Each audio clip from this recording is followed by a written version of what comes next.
Sir ನಮಸ್ತೆ. ಲೋಕೇಶ್ ಅಂತ, ಯುವ ಕಾಂಗ್ರೆಸ್ ಕಾರ್ಯಕರ್ತ. ಒಂದು ವೇಳೆ ನಿಖಿಲ್ ಕುಮಾರಸ್ವಾಮಿ ವಿರುದ್ಧ ನಿಮ್ಮ ಮಗಳೇ ನಿಂತ್ಕೊಂಡ್ರೆ ನಿಮ್ಮ ಬೆಂಬಲ ಯಾರು ಕೊಡ್ತೀರಾ ಸರ್? ನೀವು ಎಲ್ಲಿ ಹೈಪೋಥಿಸಿಸ್ ಎಲ್ಲೆಲ್ಲಿಂದ ಬರ್ತಾ ಇದ್ದಾವೆ ಇವೆಲ್ಲ? ಆ ಥರ ಸಂದರ್ಭ ಬರೋದಿಲ್ಲ ರೀ, ಹಂಗೇನು ಸಂದರ್ಭ ಬರೋದಿಲ್ಲ. ಒಂದು ವೇಳೆ ಬಂತು ಅಂದರೆ ಸರ್, ರಾಜಕೀಯವಾಗಿ ಹಂಗೆಲ್ಲ ಈಗ ನೋಡಿ, ಬರೀ ಹೆಸರ ಮೇಲೆ ಎಲ್ಲ ನಡೆದು ಬಿಡಲ್ಲ. ಈಗ ನಿಖಿಲ್ ಕುಮಾರಸ್ವಾಮಿ ಅವರು ಕೂಡ 2 ಬಾರಿ ಚುನಾವಣೆಯಲ್ಲಿ ಸೋತಿದ್ದಾರೆ. 3ನೇ ಬಾರಿ ಗೆಲ್ತಾರೆ, ಅದು ಬೇರೆ ವಿಚಾರ. ಅಂದರೆ ಯಾರ್ಯಾರೋ ಸುಮ್ಮನೆ ಹೆಸರು, ಅಪ್ಪನ ಹೆಸರು, ಮಗನ ಯಾರ್ಯಾರೋ ಹೆಸರು ಇಟ್ಕೊಂಡು ಬಂದ್ಬಿಟ್ಟು ಆ ಕ್ಷಣಕ್ಕೆ ರಾಜಕಾರಣದಲ್ಲಿ ಸಾರ್ವಜನಿಕ ಬದುಕಲ್ಲಿ ಸಕ್ಸಸ್ ಸಿಗೋದಿಲ್ಲ. ಅದಕ್ಕೆ ಶ್ರಮ, ಹೋರಾಟ, ಅದರದ್ದೇ ಆದಂಥ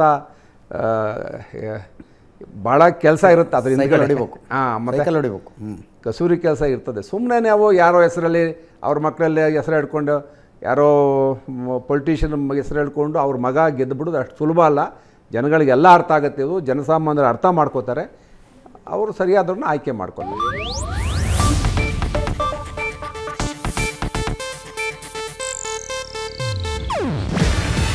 ಇದು ಏಷ್ಯಾನೆಟ್ ನ್ಯೂಸ್ ನೆಟ್ವರ್ಕ್ ಪ್ರಸ್ತುತಿ.